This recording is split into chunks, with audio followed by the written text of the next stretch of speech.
Myself and the other co-founder is a commuted lifer. He had his life sentence commuted. His name is Steve Blackburn. He's the president and also the co-founder. 90% of my board is formerly convicted people. All of our volunteers are formerly convicted people. So we are truly a formerly convicted organization. We are a proactive crime prevention organization. We primarily focus on policies, practices, and laws that affect formerly convicted people. We also are a crime prevention organization, and we recognize that if the legal gun is not there, that kind of crime cannot happen. And you can, by preventing unauthorized people from easy access, we are able to save 2 lives and 2 families. So those are two of the issues. And the other issue that's very important to us is the issue of voting. When I came home in '97, we did not have the right to vote. By year 2000, we were successful in getting the vote back for formerly convicted people. And so those are the 3 issues that we primarily focus on. Yeah, the guns. Yeah, we got, oh, sorry. Excuse me. We was able to get the city, let me tell you about some of the legislation that we were successful in getting passed. One, we was able to get the vote back for formerly convicted people. We was able to get the city to pass the reporting of lost and stolen gun law that we brought to the city as well. We was also a part of the effort to get misdemeanors and summary offenses taken out of the pardon process. However, we were successful in only getting summary offenses taken out of the pardon process. Also, what else? Oh, ban the box. we was also the ones that led the charge for formerly convicted people to get the city to take that question off the job applications. That question is, have you ever been convicted? So those are just some of the things that we have been involved in and have been successful at doing it. Thank you. My name is Ryan Hancock. I am one of the co-founders of the Criminal Record Expungement Project. I should say that we actually started what we call the Philadelphia Lawyers for Social Equity, which is basically a nonprofit poverty legal organization. Our main project is the Criminal Record Expungement Project. I am currently an assistant chief counsel with the Pennsylvania Human Relations Commission, the state civil rights agency, but I'm here today in my capacity as a board member of Pulse.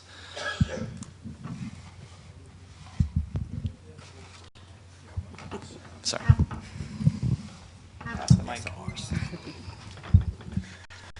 Good afternoon, everyone. My name is Mike Lee, like Spike Lee with an M, and I am also one of the co-founders of Pulse and CREP, which is the abbreviation for Criminal Record Expungement Project.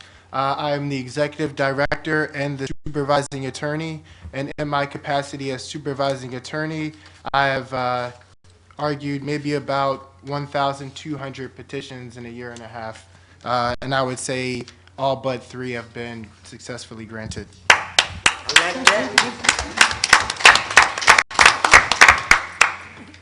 Good afternoon, everyone. My name is Javez Phelps Washington. I have became a client for the Sponge Clinic Project approximately almost 2 years ago, if 2 years. Through that process, I have successfully had 11 cases of mine expunged. It's been within a matter of, I think it was maybe 6 months, if that. I had to go back because they were supposed to expunge all 11 at one time, and somewhere they made paper error in the courtroom, so I had to go back like 3 months later, and those last 3 was 8 expunged in August and 3 was expunged in January. So altogether, I got 11 cases expunged, and it's overwhelming because I can't thank these people enough. There's no words that can express my gratitude that I have to these beautiful people here that are diligent in their work, compassionate in what they do, and want to help others succeed. I got a second chance at life because of these people. So I just encourage those that don't know, spread the word, educate people. Some people think that you have to pay a bunch of money to get records expunged. It doesn't cost you anything. It didn't cost me anything, but my participation. So I just tell people, put it on Facebook. I posted it on Facebook 2 days ago. Put it on Twitter. Do it via phone, email. Let people know that they have to come in and see these people here to get it taken care of. Thank you. Thank you, Javez. Yeah. I guess, sorry, I should explain a little bit maybe what our organization does. I realize that maybe we didn't talk about that. And really what we try to do is we try to limit the collateral consequences of criminal record through three main advocacy points. And one's through direct representation, which is what we did for Mrs. Phelps Washington. But we also do through educational portions like this, and through legislative efforts. And those are the three direct channels that we work within to try to change the criminal record reform here in Pennsylvania. Okay, thanks. Thanks, Ryan. Can you just walk me through the process, how it works? Like, We're- what happens? We will, sir. We're gonna get to that. Yeah, we're just gonna. Yeah, definitely. I actually want to start a little broader though and ask the panel just to explain what the impact of the impact that a criminal record has on a person's life. What does it mean for an individual? So I'm going to pass that to you guys. Ryan, do you want to start, or Javez, do you want to start? Sure. I don't think y'all can share on it. Y'all not convicted, right? I am. Okay. I am. If you like to elaborate, go ahead. I'll play that game. So Wayne, do you want to start, Okay. or anybody? Okay. Well, let's start. I start. I start. All right. Well, I'm a formerly convicted person. I have a long, distinguished history in committing crime.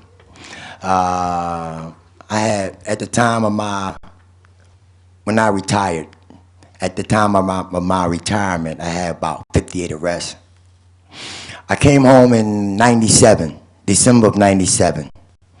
But while I was there, I knew I was going to max out, because I had that kind of record that said I'm going to max out. And so I didn't have a problem with that, because I'd already came to the realization that I was going to max out. So what I did, I prepared myself. I knew I was coming home December the 9th. So my concern was, how was I going to live December the 10th, December the 11th, December the 12th? So I began to do a little research. What happened was a young kid got killed, and it really bothered me, because I knew the boy that got killed, I used to babysit him, and the boy that killed him, I used to babysit him too. You know what I mean? And that tore me up. And so I had to, made me start doing research on guns. And that's how I got started. And so by the time I did 2 years of research while I was incarcerated. And by that time, I was ready. I knew what I had to do. And I knew also that when I was coming home, I wasn't going to get a job. Not with my record. So that's the reason why I started working on putting the issue together to try to reestablish my life. And so when I came home ready. Start ex-offenders. I worked for a state rep as a volunteer. I refused to work for him to get paid. I just wanted to volunteer for him. And it reestablished my credibility in the community. And I knew, like I said, I knew I wasn't going to find no job, so I went out and created my own job. You know, that's how I dealt with it. So let's give a bigger, like a large picture to before Ms. Phelps talks. But it's estimated that 65 million Americans have criminal records. 65 million. They say about 1/5 of all Philadelphians. I'm not really sure where that number comes from. We see it thrown about, but I've never really actually seen any statistics, because I think it's probably much higher. And this is the reason why. In Pennsylvania, we have what we call a Criminal Record History Information Act. And any time that you're arrested, that is on your criminal record. And so what I mean by that is your criminal, quote, criminal record has both non-conviction data as well as conviction data on it. And why is that important? Well, it's important because in Pennsylvania, your record is publicly available. Anybody can look up your record, including employers, your neighbors, anybody you want. They can go to the AFPC court website and look up your criminal record. And again, that criminal record has non-conviction data on it, which means if you went to a court of law, you went through before a jury, you were found not guilty, that is still on your record, okay? And while employers may not be able to use that information, we know that they are, right? So that's kind of like the larger issue. And then, you know, if it spirals out, who does this disproportionately affect? Young men of color, specifically in Philadelphia. That's overwhelmingly who our clients are, people of color, people who can't get jobs because of their criminal records. So those are some of the larger aspects of this issue. Very briefly, another thrust behind starting the clinic is to try to re-engage people's self-respect and caring for themselves, and just how they carry themselves and how they treat other people. And for far too many people, particularly in communities of color, the criminal justice system is just a negative experience after negative experience, whether as a victim or an alleged defendant. And deep buried within our crimes code for the Commonwealth of Pennsylvania is this little bit of relief called an expungement, which I view as an affirmative act by the court to release you from this burden of accusation. And we hope that through this very limited process of an expungement, we can tap into that limitless potential of each individual person and to remind them that they do matter, that not every time you're arrested, everyone thinks you're guilty until proven innocent, or that you can live past 25, or you can get a job past 28. And those are the things that we try to interact with people about, as much as it is through clearing their record of this non-conviction data that can only be used illegally. What I just wanted to say was that for my process has been with having a record, employment had always been an issue. Most of the time they look at the charges you're being charged with. I had assault charges. No one wants anyone to work for them. There's a problem with keeping them hands to themselves. It's embarrassing to go apply for a job and know that that question is going to come up. And I can remember I lied plenty of times. And it's just embarrassing to hope and pray that you get the job. And know in the long run that you're not, because you're convicted. It has hindered me for so many years, and it hindered me so much I started allowing fear to run my life. I had applied for a pardon back in 2007. At this time, it was a 3-year process. I was denied in 2010, November 2010. And it's a lot of work. I did my own pardon on my own, but it's a lot of paperwork and a lot of questions and a lot of documents you have to receive. You have to give them. And when I looked at, I don't even like to say rap sheet, because to me that's so like ghetto to me. When I looked at my record, it was horrible. And one of the qualifications for applying for a pardon, you had to have like 15 years or more out of jail. You had to have a problem with employment. It was 3 different criteria. I could never remember the third one. But I remember applying, and I got into an altercation while my pardon was being processed. I got into an altercation almost 3 months to the 3rd year. And it was a domestic thing with me and my husband's niece, and she had went and made a false statement. And because of my record, the detectives believed her. And I was arrested. I was in Tennessee and had to come back to Philadelphia to turn myself in. So I went through the process, and I can remember the first time going in there and saying to myself, out of all the times I was arrested, because I knew I had changed, I remember sitting in the cell saying, how did you get here? How did you get here this time? Because before I didn't care. But long story short, they had denied me because of that.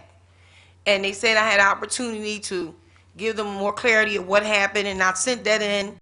I still was denied. So my second backup was, okay, I'll go get it expunged, get as many cases that I can get expunged. We will condense my record. And also with them expunging the 11 cases, the false statement one that I got arrested for was expunged also. So now it looks like I haven't been in trouble in over 20 years. So I'm pretty sure now that I will be granted a pardon. And this is just something personal for me. I just feel like I made a mess of my own life, and it's my job, my responsibility to clean it up. So I will continue to apply for a pardon until one day God and the board will grant it to me. Since young lady brought up about the issue of pardons and expungements, and you asked that question, I'm going to explain the pardon stuff because I do pardons. Let my homie here, he do the explaining of the expungements. Now, pardons, you either have to been found guilty of a misdemeanor or a felony. If you've been found guilty of a misdemeanor or a felony, you need a pardon, not an expungement. You cannot qualify for an expungement. In order to qualify for a pardon, they like for you to be home, to be off parole or probation for at least 5 years before you apply. This is what they like. Also, they like for you to take responsibility. Now, a lot of folks who have problems with that, but as soon as I ask them one question, did you plead guilty? They say, yeah. Then you already took responsibility. You know? So this way you don't have to go back through that thing again, having to even though you know you was innocent, but you know how they force us to plead guilty. And so even though you know you may have been innocent, now you don't have to go through that whole thing again, telling that lie.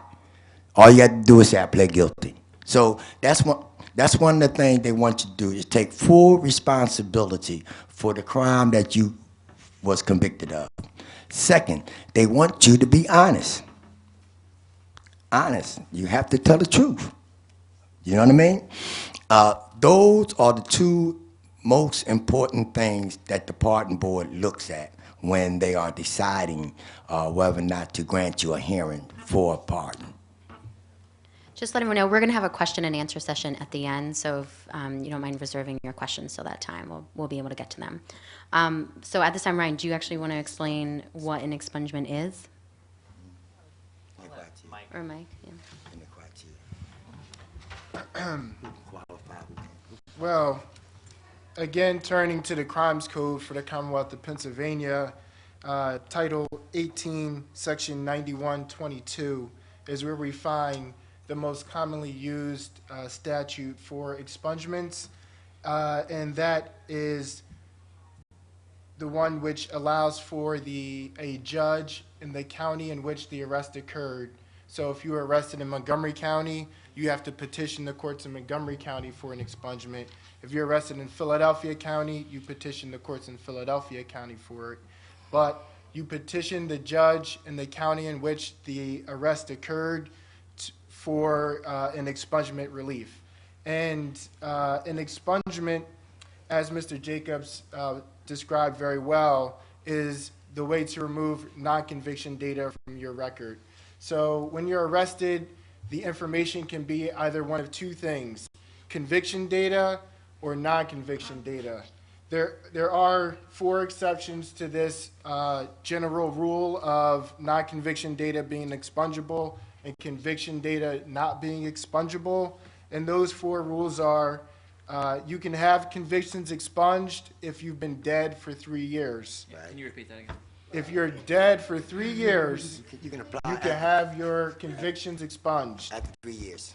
After 3 years, not 2.5, 3 years. Got to be 3. And that comes into play for people who passed away but still owe fines and costs or things of that nature. Some people still get subpoenaed to go to court long after they're deceased. Another way is if you're over 70 years old and you haven't been arrested for the last 10 years. The challenge with this is African American men, who are 9 times more likely to be arrested in Philadelphia than any other population, also have a life expectancy of 66 years. So on average, African American men are arrested more and don't quite live until this statutory age limit of when this conviction forgiveness can occur. And this is actually a recent development. It used to be 99 years old. So it was very fortunate to have it dropped closer to the life expectancy.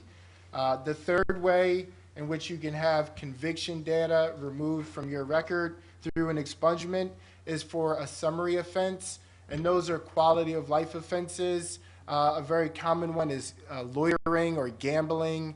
You also have open containers and some forms of theft, generally before your third offense, that type of stuff. If you've gone 5 years since your last conviction, you can have a summary conviction expunged from your record.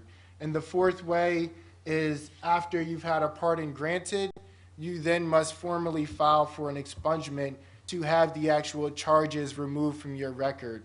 So once you complete the pardon process, which can take 8 years or so, you then must petition the court to have that expunged. And it's the same what's going on question as if you're found not guilty, acquitted, or charges aren't even brought, where why do I have to take this affirmative step to remove something that shouldn't be there? And it's even more perplexing for pardons. But whether you're expunging conviction data under one of those 4 exceptions or non-conviction data, the process is the same, and I'll very quickly go through that. There is now a standardized form for the entire Commonwealth for expungements to go under. There's 2 forms that you'll see.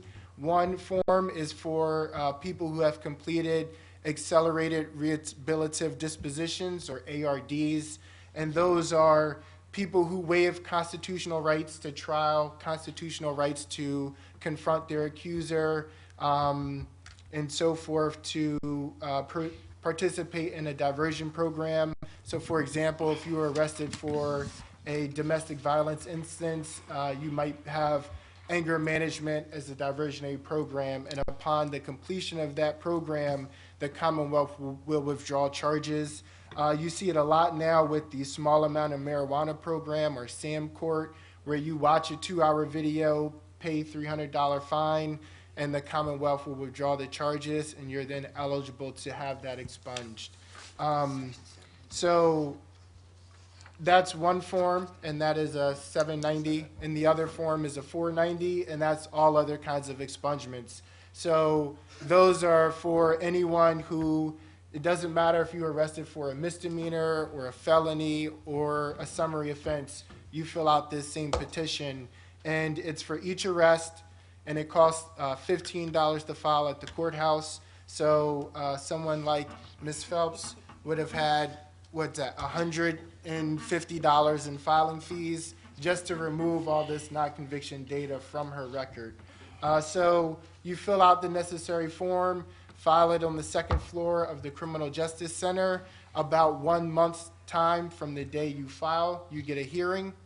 All hearings are held in the same room. It's the motions room of the Court of Common Pleas of Philadelphia, of Pennsylvania, excuse me. And the judge now is the Honorable Paula A. Patrick. There will be 2 options the day of trial. Either the DA will challenge your petition or not challenge. If they don't challenge your petition, it's granted by the judge and you get your paperwork in the mail in about a month. If it is challenged, then that same morning you have a very brief, no more than 3-minute hearing where you discuss 5 different factors that the judge is supposed to consider and whether or not to grant or deny your petition. At the end of that hearing, the judge will make her decision whether or not to grant the petition or not. If she grants it, you get your paperwork in about a month's time, and if it denies, you can always refile that petition. If your petition is granted, either because the DA did not challenge or because it was challenged and won, it takes about a month's time for it to get returned. So that's approximately 2 months from the day you file. Once it gets returned to you, you send out notice to the necessary criminal record repositories. The most common are the state police, who also inform the FBI, and the other is the county police agency. And when you get into the other counties, you have township level agencies you have to notify as well. And essentially, after about 2 months, you're basically waiting for compliance from these various organizations to come in, and that can take up to 9 months' time. And that's about a 2-minute version of the expungement process in the Commonwealth of Pennsylvania. Thanks, Mike. I think something important to discuss, and Mike, you might be able to speak about this the best. Some audience members might realize the fines and costs issue that's happening in Philadelphia right now. That's actually serving as a barrier to expungements and pardons. So, if Mike, do you want to, or Ryan, do you want to explain what's going on in the court system right now? Well, I'll just explain, a little bit larger piece is that, here we have, as Mike explained, if someone has outstanding fines and costs, because oftentimes the criminal justice system will attach certain fines and costs to your non-conviction or conviction data. What's happening now is that following the issuance of an order, which means basically we file in court, the judge grants that order and says to the criminal justice agencies, you must destroy this record. The AOPC, which is the Administrative Office of Pennsylvania Courts, is saying basically, nope, we're not going to do what the judge says. You owe us money, and we're not going to continue with the judge's order until you pay up, which is a big problem, obviously. One, they're disobeying a judge's order, a validly issued order. I'm still not understanding constitutional implications of that, and we're working on that. But also, here we are again, fines and costs can come up and knock you down from getting an expungement. To get that job that you need to pay off the court. I mean, it's like circular logic here. It's like, wait a minute. So the biggest issue to, stop recidivism, or i.e. reoffending again, is through stable employment. Housing, et cetera, helps with that. Yet the court, again, puts another procedural barrier, which basically says, no, you can't go get employment. You can't do that. But you still owe us money. So, Mike, you want to? Anything on that? Yeah, I think the only thing I would add is that I would still encourage people to file for their expungement or pardon petitions, because the AOPC might not comply with the order, but the state police and the Philadelphia police still will comply.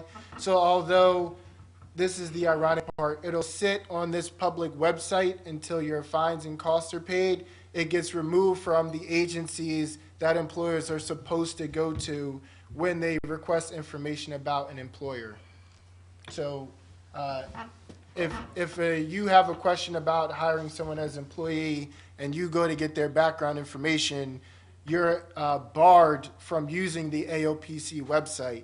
You must go through the state police and order this background check, because they actually do remove non-conviction data when a background request is for a job, most of the time. But that takes a few weeks and you have to pay. You could very easily, instantaneously, and freely go onto a website administered by the courts of Pennsylvania and look at someone's complete history just because they might not be able to pay fines and costs. And they do have payment plan flexibility, but they won't remove it until a balance reads zero, and that includes if you overpay the court. So if the court owes you money, they also won't remove your file until they figure out how much money they owe you and deliver it to you. And I don't know if you've ever had the city owe you money before, but that can take quite a bit of time, even for something like that to be processed. Right, so Mike brings up a good point about this use of the AOPC court website, which we were talking about, which is the free website that everybody can go to look up their criminal record.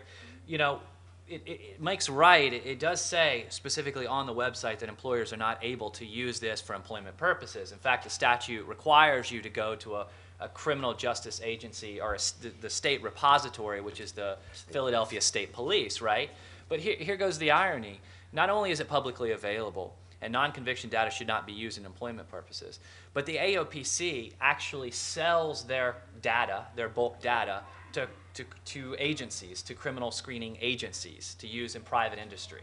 So I don't really understand that sort of what I'm calling the data loop. It just doesn't make sense. You're not allowed to use it for employment purposes, but we'll sell it to agencies that are using it to do criminal background checks for employment purposes.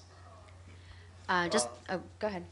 Well, for those who do have costs, courts, and fines, please, for those who do have costs, courts, and fines, please do not run down and make an agreement. Instead of running down to the Criminal Justice Building and make an agreement, run over to 15th and Chestnut to Community Legal Service. All right? You run to them first so they can represent you, because it's not wise for you who do not have that experience in dealing with them people to go down there by yourself, because you know what they're going to do to you. So my suggestion is, if you are in that situation, go to Community Legal Service. They are there to help you and to utilize them. Thanks, Wayne. Did you want to? That's my push for CLS. I just wanted to say, if you have it, pay it. That's part of the process. I'm not knocking what no one else said. I was able to get mine expunged because I paid mine. I paid what I owe. I had 11 cases. I paid what I owe. If that is the process, I got arrested, whether I was guilty or not, and they have these laws or fees, I'm going to do whatever is necessary for me to straighten out mine. I don't know about anybody else. You pay it, you ain't got to worry about it. I mean, if you can't pay it, like he said, apply for it. Like he said, apply for it and let it take its process. But if you got it and you can pay it, pay it. Sometimes it's $15, $20 here, $30 there. Whatever it takes. It all depends on the person and their situation. If I may say one last thing, in part of the court's new zest to collect this $1 billion in funds, they also did another accounting procedure where they consolidated all the money from all of your cases. So you might have been able to pay off all your cases that you beat because you don't have that much, you shouldn't have any court costs or fines associated to cases you've beat. But you show up at 11:35 and they've already issued a bench warrant for you, and now you owe $10,000 in bail that you shouldn't owe, or you showed up in court 15 years ago and the procedures just didn't reflect it, so you owe a significant amount of bail. That money you owe will prevent you from doing anything with your record as opposed to work with that individual case. So it should be continued to handle on a case-by-case basis, but instead they've lumped all your monies together and ask you to pay down on that. And I think that also, I'm not an accountant, but I think that would give you a higher principal that you're paying interest on by having it all be lumped into one big pile. Yeah, you know, I'm one of them ones, and I know I can't pay mine.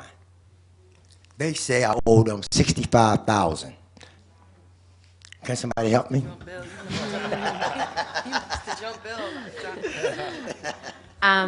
Okay, just to go back to, we've heard that criminal records are obviously a barrier to employment. So if someone could speak about what's being done to change employers' treatment of people with criminal records, specifically talking about the ban the box legislation in Philly. Sure. I'm going to step back also, and we have been talking mostly about employment, obviously, but collateral consequences are what springs forth from a conviction and non-conviction data in this case. And I tried to explain to you that non-conviction data can also spring forth these collateral consequences. And it's not just with employment, right? I mean, it's with housing, it's with public benefits, it could be with voting, education. In fact, the American Bar Association just identified 900 statutes in Pennsylvania alone that will that have negative impacts with people with criminal records. That's 900 statutes that could limit you in some capacity, anything from licensing on down. So it's not just about employment that we're talking about here, though employment is one of the largest ones because you need to work to be able to eat, to be able to provide for your family, to pay off your fines and costs, to do anything that you need to do, to educate yourself, etc. All right. So I think Wayne can talk about the sort of the ban the box issue. Yeah. Well, that's one of the issues that we worked on, and we work on a new one. But ban the box initiative is to give people the opportunity to be able to have an interview and to sell themselves. When before ban the box, if you hit that box, you got nothing. Now, in terms of how successful that project is, I don't know yet. The jury is still out. Do you know anything on that? The jury is still out on that, but it is creating opportunity for people to be able to get interviews, to be at least be able to explain your situation. You know, that's one initiative. But I think since you with EEOC, right? The state agency. Okay. Well, there's another quick name. You don't mind? No, go ahead. Well, just recently, the National EEOC handed down guidelines for employers. And I'm going to pass this mic to Ryan, so he's a lawyer. He can explain that to you, okay? You ready for it? I mean, sure. Try the best, because I'll give you a lawyerly answer, which is, can employers use criminal records? Yes, they can. They can use your criminal records, and different statutes dictate how. For example, in Pennsylvania, under 9125A is the specific statute in which employers may use or regulates the use of criminal records in employment-based decisions. What Wayne is talking about is the EEOC, and basically it's guidelines and regulations which tell employers how they can use, what are the best practices they can use for employment purposes, i.e. hiring purposes. And basically what that says is that it has to be substantially related to the job, and there's certain factors that have to come in. For example, obviously if you're applying for a bank position and, you were just caught stealing, $10,000 3 years ago, chances are the employer has a right, and should have a right to say no to you on that job. But what we're really talking about is not those situations when we're looking at employment. We're looking at like blanket employment decisions. So we're seeing, by the way, 92 to 97% of large employers use criminal background screening companies to make hiring decisions. And those criminal background screening companies are using that bulk data from the AOPC, which says they're not allowed to use that data, right? So here goes again that electronic data loophole that's the problem. But beyond that, different factors go into, like how long the offense was, what was the offense, what's the duties of the job. All of these are sort of things are what employers should be looking for, right, when hiring or not hiring a person, right? Because there's no doubt that an employer has a legitimate reason to reject certain people with certain criminal records for that specific job, depending on what it is. So I guess what I'm really getting at is that employers really need to make a case-by-case analysis on whether they shouldn't use blanket policies to reject people for criminal records, especially if we're looking at, oftentimes if we want to look to see how we're doing it is, they're using blanket policies saying you can't get a job if you have a certain record, right? And we're looking at that job, and what is that job? That job is sweeping warehouse floor. Tell me how an offense from 20 years ago, a misdemeanor or a simple assault from 20 years ago is going to stop that person from being a good worker or being able to sweep the warehouse floor, right? So that's kind of what we're seeing mostly through the employment scope. But I think the key is a case-by-case analysis. Just to add some context, employment law isn't necessarily my field. I'm a criminal defense lawyer, and I work with a lot of people accused of crimes.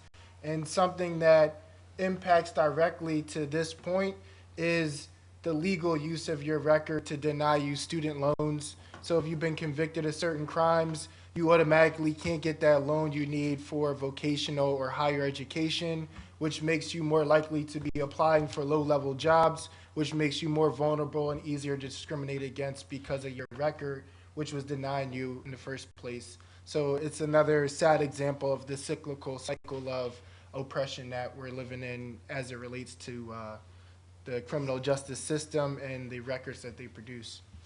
Thanks, Mike. What other types of records are eligible for expungement besides criminal? Ooh, besides criminal? Juvenile records. Juvenile. That's dope. Oh, yeah. Depending on what the conviction is. Yeah. With juvenile records it's much more restrictive and formulaic. In juvenile law, you don't get convicted, you get adjudicated of something. And because of that difference in what the legal profession calls mens rea, or your mental thought process at the time, it is possible to have things you were adjudicated or air quote found guilty of. However, if you have any arrest in the subsequent 5 years, then it's the same as an adult conviction. And the layer of protection is that it's disclosed in less places. So I think the AOPC doesn't sell juvenile information as freely as they do adult information. And outside of that, so if you have an arrest within 5 years, it's much more difficult to have something from your juvenile record expunged, because there's more legislative things to protect you from harm. But it also is a very big hindrance for people pursuing employment in the medical fields.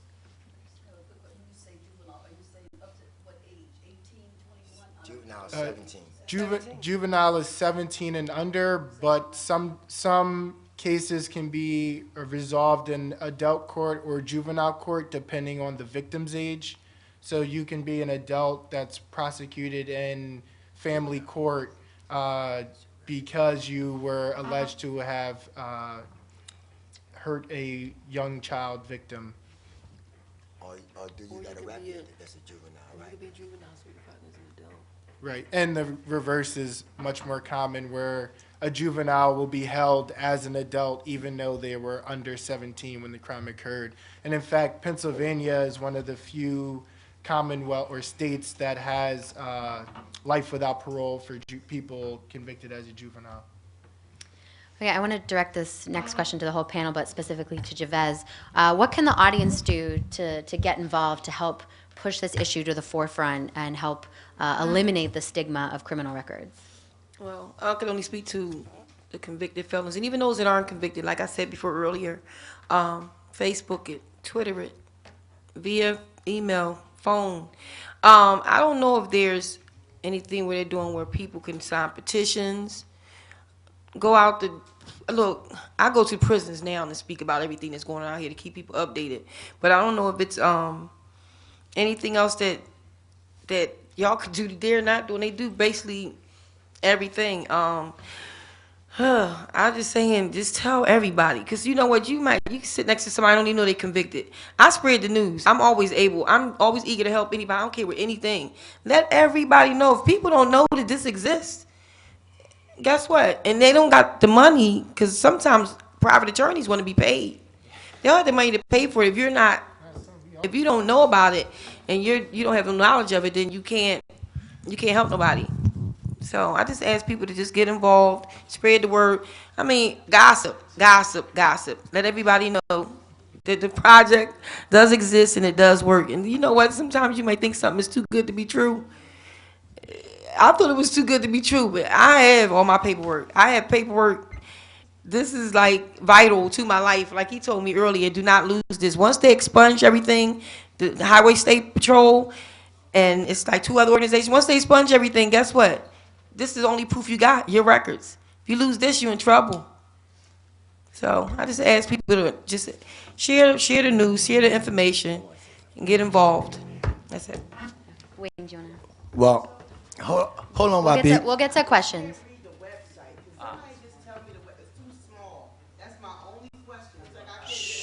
Sure.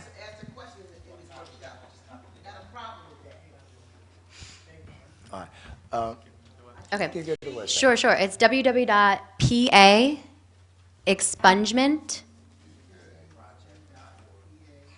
expungementproject.org. O-R-G. We're going to get to questions in 1 second. Mr. Jacobs is just going to add one more comment. You know, my organization, we are a proactive organization. And we don't wait around for things to happen. We go out and make things happen. Just like with Ban the Box, we made that happen. We went out and did that.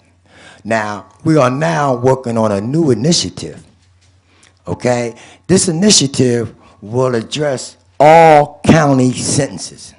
If you was given a county probation sentence, or if you was given a county sentence, okay? What we're doing now is we're going to be addressing the issue of the guilty plea. As you know, 94% of all convictions are negotiated pleas, okay? Now, out of those convictions, people are never told about collateral consequences. So what the court is doing, they're doing an illegal practice. They are withholding information that is vital to you to make a decision. Just recently, the United States Supreme Court made a ruling that states that it is incumbent upon the defense attorney to tell that defendant everything. Okay? Since that ruling came out, my organization has began to do the research, and we are working on now to get the courts to address that issue. First, when people are negotiating a plea, they should be told about the collateral consequences by the lawyer and by the judge, right? Two, for those folks who was never told and who are no longer on probation, they should have a second chance. And what I mean by that they should be brought back in the court, renegotiate their deal, downgrade that deal to a summary offense, and have their record expunged. Just imagine, we got over 300,000 formerly convicted people in this city. This is the reason why we have a consistent poverty rate. Why? Because 1/5 of the working male population can't work at the skill level. Okay? So, we are moving on this for two reasons. One reason, to give you back your second chance, and the second reason is that in order to get the city to move on this, they got to see the benefit. And what is the benefit? The benefit is this. If you were a school teacher and you pled guilty to a misdemeanor, and you lost your school teaching job that may have been paying you $60,000 a year. Too loud. And let's just say you were a school teacher and you was making $60,000 a year. Once you got convicted, you lost that job. Now the city is no longer getting $60,000 in tax money from you. I mean, wage taxes from you. You're now working as a security guard at $7.20 an hour. So who loses out? The city actually lose tax money because you can't work at your skill level. All right? So we're moving on them now to get them to do this and to... Oh, okay. Oh, let me sit back. Oh. Okay. I've never heard that before, Wayne. Me neither. Well, I'm coming up.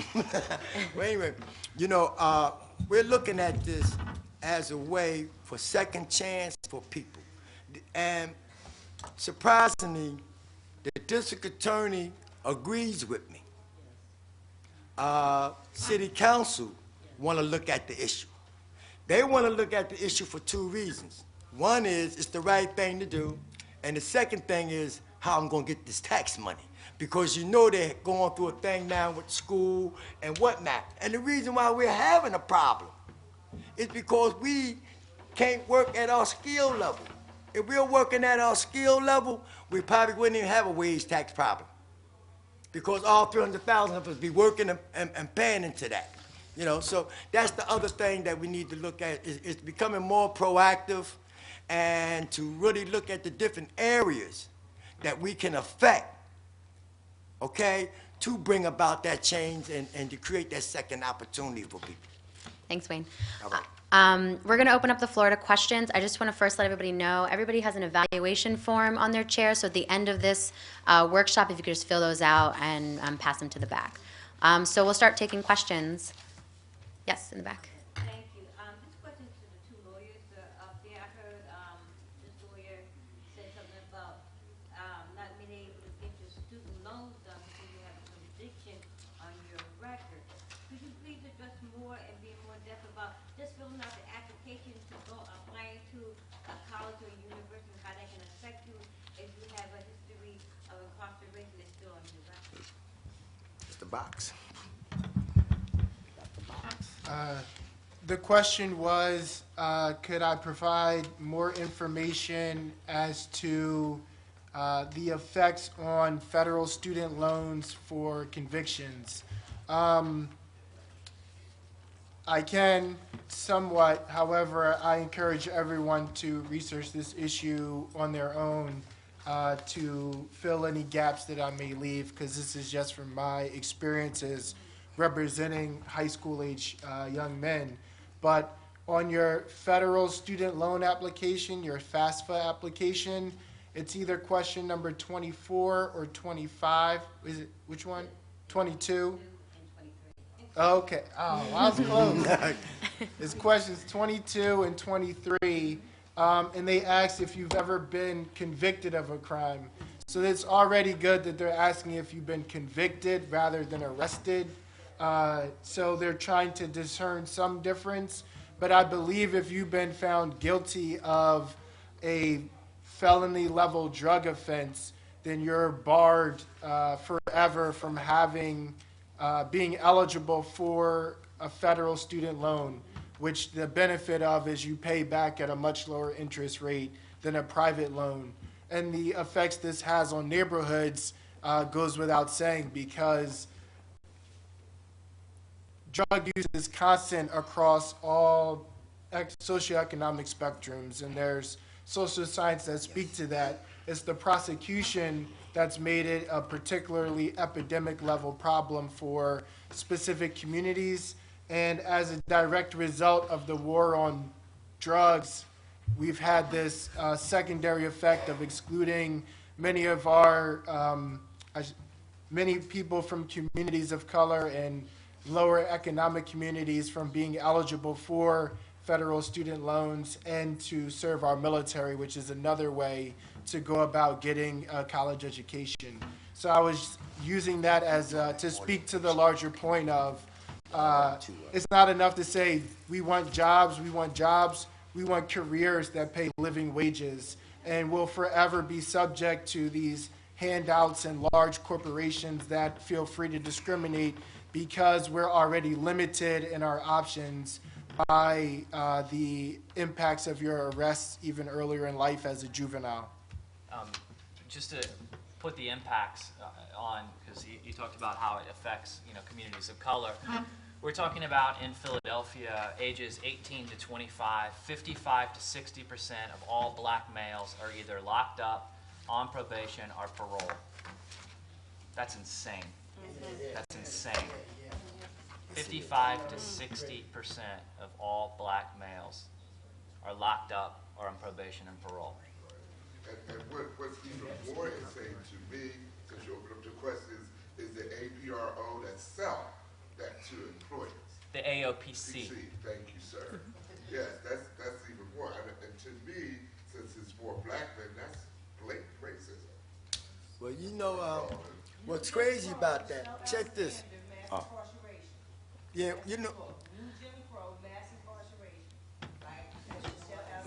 Professor Michelle Michelle Alexander. Yeah.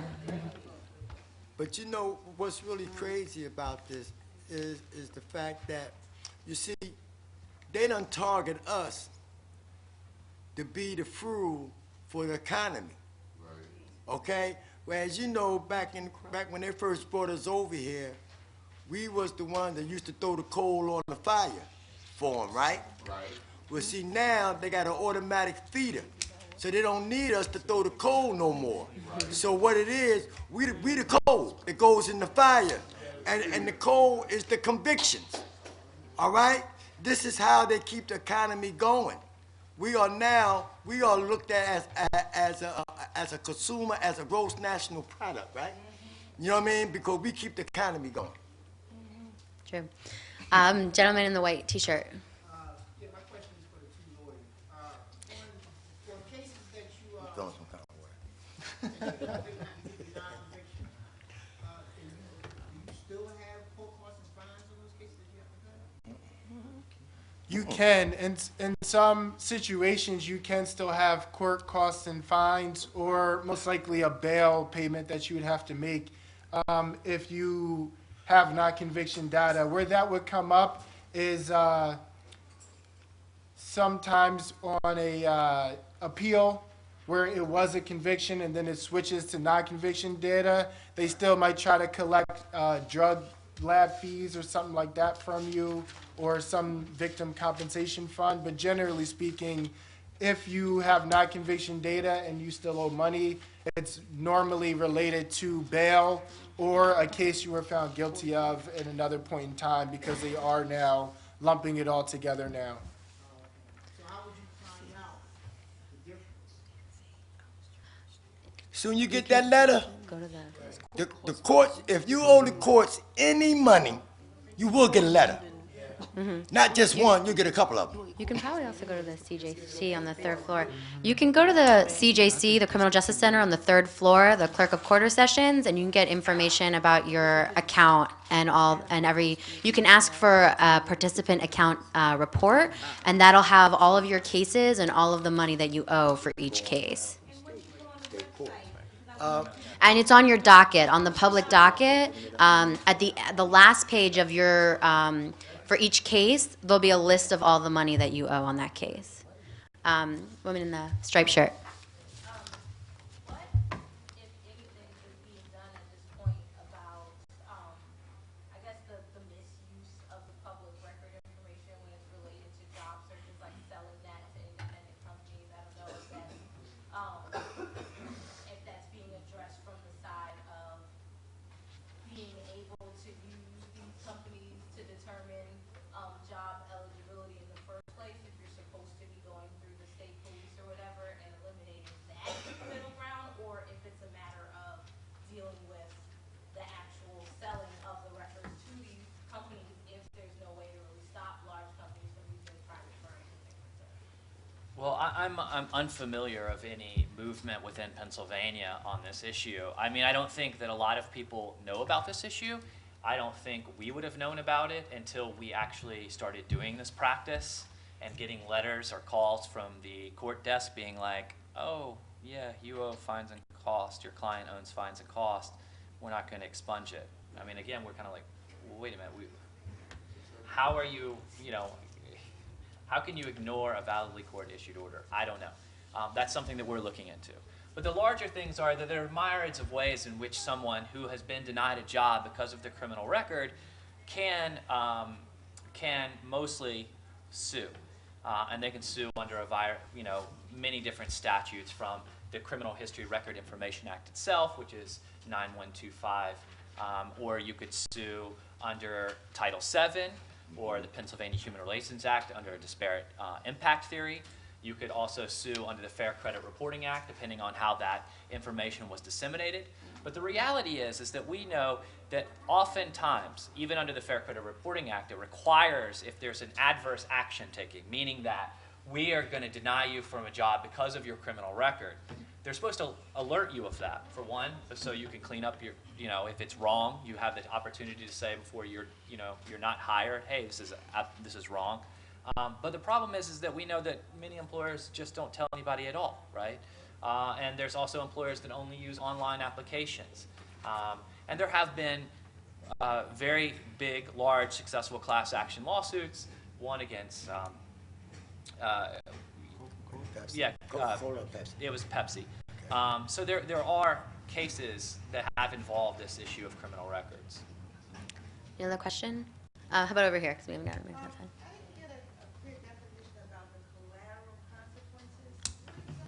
Okay. Yes. Okay. All right. Collateral consequences. They're supposed to explain to you the effects of your guilty plea. The collateral consequences, such as you will be prohibited if you want to become a doctor, that you would not be able to work no longer as a doctor upon your conviction, because you would be prohibited. If you was a school teacher and you got convicted, you would lose that job. That's the collateral consequences to the guilty plea. And the collateral consequences is most times you'll lose your job. Not only that, the other collateral consequences, when you're living in public housing and you get convicted, they throw you out. You get arrested. I mean, even if you get arrested, they could throw you out. So these are the collateral consequences. Another one, education. You've been convicted for a drug offense, you can't get no education. You know what I mean? So these are collateral consequences. So they You don't know? advise you of this here during the time of your hearing? Nah, nah. And The definition of a collateral consequences is indirect civil penalties which spring forth from your Right. criminal conviction. So it could be the myriad of ways of what Wayne was saying. And like I said earlier, 900 statutes in Pennsylvania have been identified. I would define those as all collateral consequences of your criminal conviction. But remember, I argue that it's not just your criminal conviction, it's your non-conviction data as well, because Right. we know that employers and others are using that non-conviction data for illegal purposes. Okay, next question. Gloria. I remember seeing something on the internet, like in New York, where there's a class action suit maybe, I hope this is right, that mostly African Americans were being targeted or not being, not giving up with his Miranda rights or something, or they weren't being arrested properly. Are you familiar with that? Where I'm not. there's supposed to be a lawsuit in New York I'm against not. the police department for not properly advising people of their rights. Are you No, talking ma'am. about this stop and frisk? Stop and frisk. Stop and frisk. I really don't know. Like, are there any like movements or campaigns or anything to address what is perceived as being illegal or unjust in our state or in Philadelphia? Well, Campaigns where lawyers or that gets us a little bit beyond this panel, but I will say that there is a stop and frisk policy here in Philadelphia. In fact, I cite this in my paper. Let me get you the statistics because this Getting goes ready, back. huh? I'm not ready, but it's here. There we go. Last year, no, in 2009, the Philadelphia Police Department stopped, frisked, and searched 253,333 individuals. Guess how many of those were black? 90%. About 99%. 99%. 72.7%. That's still Still high. shocking. So there has been, the ACLU is working with the city right now, and there is a consent decree in place that's dealing with this stop and frisk issue. But that's a little bit beyond our panel. But it does, I mean, you get the point. Because the point is if you're stopping a population in a disproportionate manner, well, guess who's going to jail in a disproportionate manner, right? I mean, so it leads directly to where we are today. And this is the complexity of our criminal justice system, is that we really can't talk about expungement and redactions in a vacuum, right? It all flows from the entire process.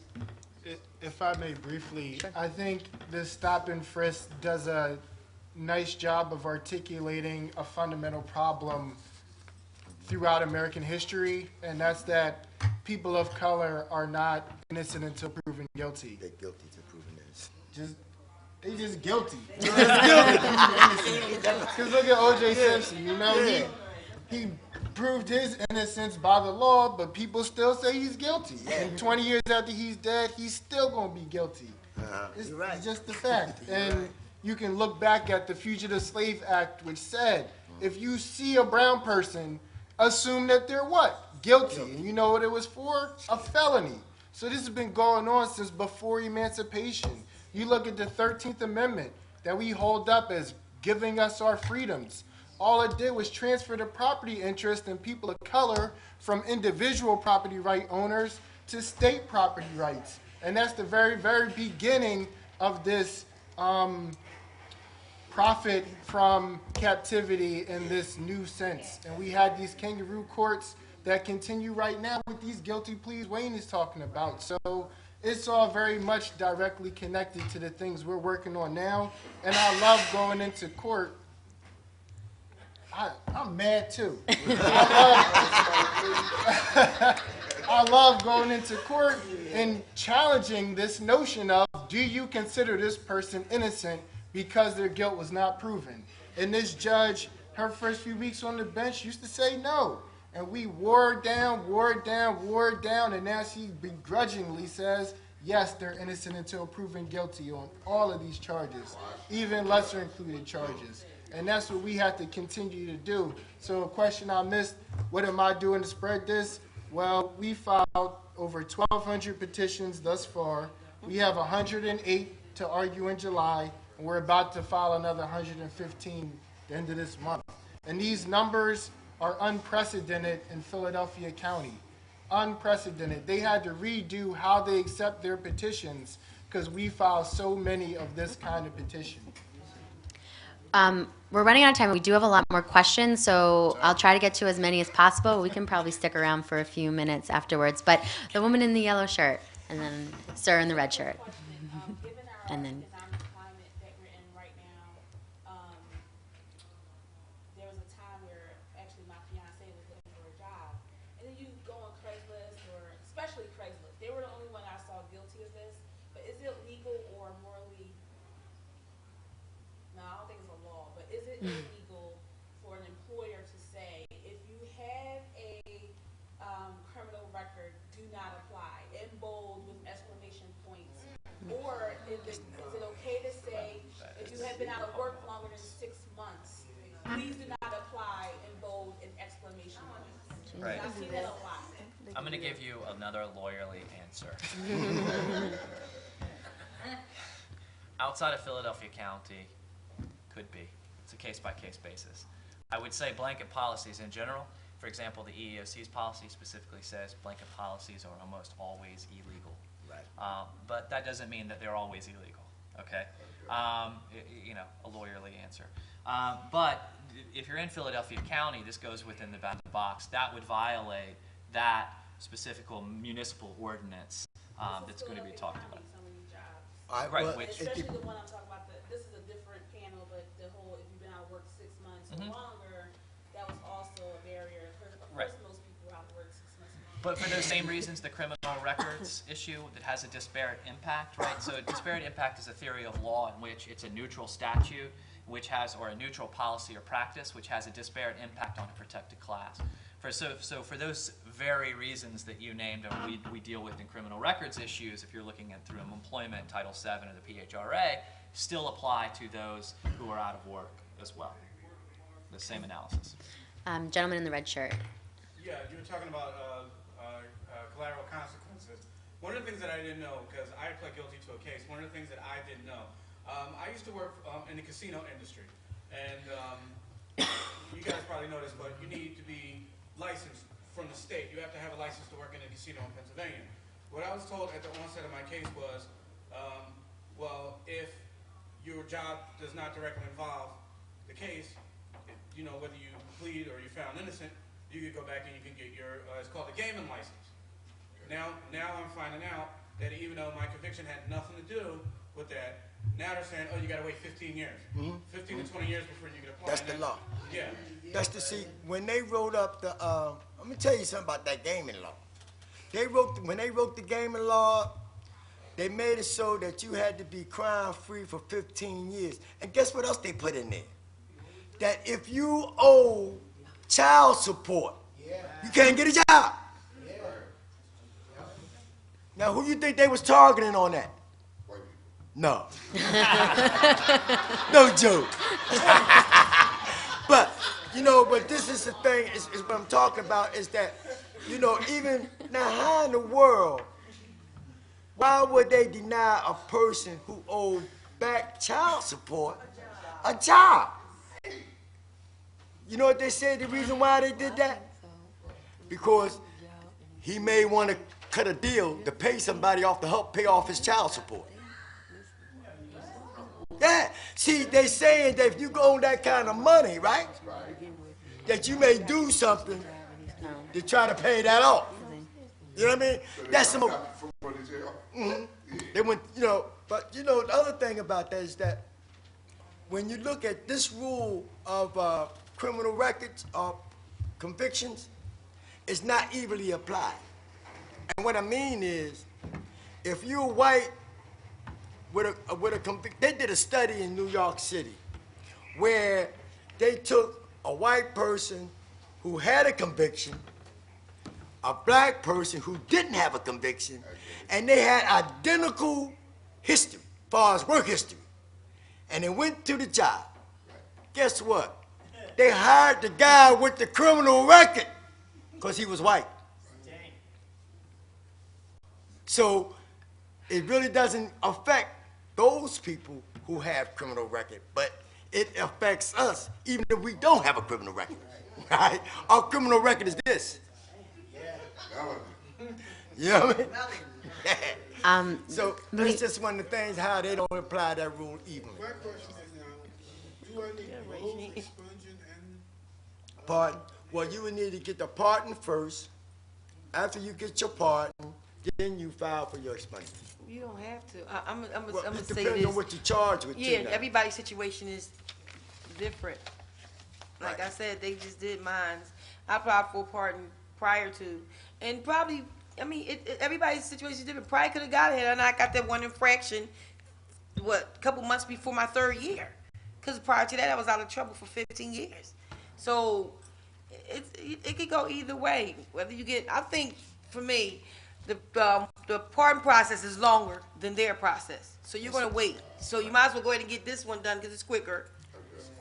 But you And know then- something? yeah. Let me say this to you. Let's just say now, let's say you've been convicted, let's say you've been convicted of shoplifting, right? And you had got arrested for a homicide, right? And you beat the homicide. Now, what's worse? The homicide. They can probably, they will be able to get that expunged. Because why? The arrest is far more severe than the conviction. Right? Now let's say opposite. Right? Let's say you got arrested for shoplifting and you got convicted for a homicide. Now will it, I mean really, to get an expungement of the shoplifting, will that really help your situation? No, it won't. But the reverse will. You see what I'm saying? So this is what they were saying in reference to the whole expungement thing. You know, some people with convictions, it may be wise for them to get their arrest record expunged. Some people, hey, that conviction is worse than the arrest record. So you got to deal with that first. Gentleman in the floral shirt. What's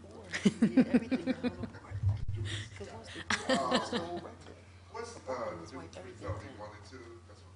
The time, Yeah. Oh, yeah. the time. A felony 1 is the highest graded felony before you get to the homicides. Which doesn't matter for expungement purposes. Yeah. You want to get Yeah. Gloria? I just have a question about, I've read that women are being exponentially, the numbers have increased, I think, for arrests or convictions. Yeah, they're the fastest growing population in the That's jail. this is more population. What are they, what are the convictions for, or the arrests? Everything. I'm just curious. A woman could commit a crime just like a man. It's just, you're just the individual. Everything. Retail theft, murder, aggravated assault, simple assault, drugs, recklessly endangering another person, terroristic threats, receiving stolen property, any and everything. Like, it doesn't discriminate. People are going through things. It could be a male or female. Yes, females. I was in jail in 1987. I did a year at the House Correction on State Road, 8201 State Road. And I was there in '87. I was running the no, law with your firm. mom. Okay. And at that time, it was, oh my God, it was overpopulated then. It was so overpopulated that they had to build a women's detention facility, WDF3 trailers, because at that time, house correction was just for men. No. Long time. Excuse me, let me finish. You have your time. It was just for men years ago. Women came into it like 10 years after the house correction was made. We was living on G-Wing in horrible cells that men lived in. Then they built trailers over in the back of Riverside, and we were moved over there. But it was always overpopulated. That's why PIC came into play. PIC came into play. PIC houses women and men now too. Well, they used to, because I was in PIC. 1988, it opened up. They took them all out and put them in Riverside. Because I was in PIC. Okay. Yeah, they in the back of Riverside, RSD. Thanks, Javeth. In addition to women, elderly are another fast-growing prison population that have many unique situations in and of themselves, and from more conservative perspective, it also costs significantly more to incarcerate people the older they become. And all this is direct results of like being tough on crime. So now we have people who are serving longer and longer sentences who might have reformed themselves but still can't relieve themselves of their situation and are trying to get commutation so that they can come home and die with their loved ones, for lack of better phrasings, as opposed to continuing to be increasing burdens on taxpayers. All right, I think take one more question. One more question, certainly. Felony 3. Pennsylvania has a new law now, like you get the third conviction of a retail theft is felony 3. It's a misdemeanor felony. Yeah. Can those felonies be expunged off your record? Nah. If- Gotta get apart. As long as it's not conviction data, it is eligible for an expungement. So regardless of the crime's grading, the bigger determinant is if it is conviction or non-conviction, with the one little twist being what I mentioned earlier, which was summary offense convictions. You can have expunged and not have to be dead or really old or have a pardon. Okay, guys, we're going to wrap up, but if you have more questions, we can probably stick around for a few more minutes afterwards if you want to ask. Both of our organizations hold monthly clinics. Wayne passed out information for his pardon clinic. The next one is The next one is in Germantown. in Germantown in September. Why not Prague? In September. CREP has a monthly clinic as well. The next one is in September. It's held at the PEC, the People's Emergency Center, in Powelton Village in West Philly. If you want more information about expungement work, you can visit our website. We have our email and our phone address. Our email address and our phone number on it. So feel free to reach out. Thank you everyone for coming, and thank you our panelists, Javez, Mike, Ryan, and Wayne. And make sure you fill out your evaluations as well and hand them to the back. And thank you again, everyone. Because we were supposed to talk, we had spoke the middle of last week, and he was trying to come in like the next day, and I was like, I can't do today. He was like, all right, well, I'll just leave something for you in an envelope. And I was like, all right, or we could meet and talk or whatever. And he's like, yeah. I know. Well, yeah. Go to chat. What do you mean? How you doing, my brother? They pled guilty. What's up? Yeah. Usually that's what it was. Nah, we didn't make it this month. Maybe next year we get on this.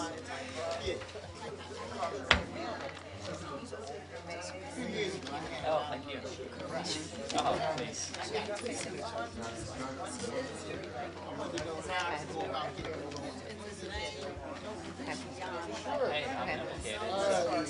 Well, in September, come to our next intake session and we take care of it. Not my heart. And then we come to the clinic and hook it up for free. No, it's not free. All of our Sorry, he's on Road. No, we actually. Thank you so much for coming. Thank you. So everything that we've done, we don't get paid at all. Zero. Yeah, so the best thing is if you check the website in August, it should be up. And if you do Twitter, we start to push stuff out on Twitter and stuff like that. And we probably will have like a contact sheet on our thing. No, because we have day jobs. This is our night job. What's your question? This is all pro bono. We've given the community $300,000. You don't need an appointment or anything like that. You just come in. It's on a Saturday afternoon. It's not my heart. It's just this equality for being looking at it. And I recognize that I have white privilege and that I need to use my privilege for somebody else's advantage. Thank you. How you doing, my brother? Good to see you. Spread our word. Spread the word. You need to call. Yeah. Thanks, Wayne. You good? Bye. I'll see you soon. See you, Wayne. See you, man. Hey, okay. You know, so what you should do is come down and just visit us at the clinic, because we won't be able to, because inevitably what's happening. Hey, wait. If I miss you, make sure you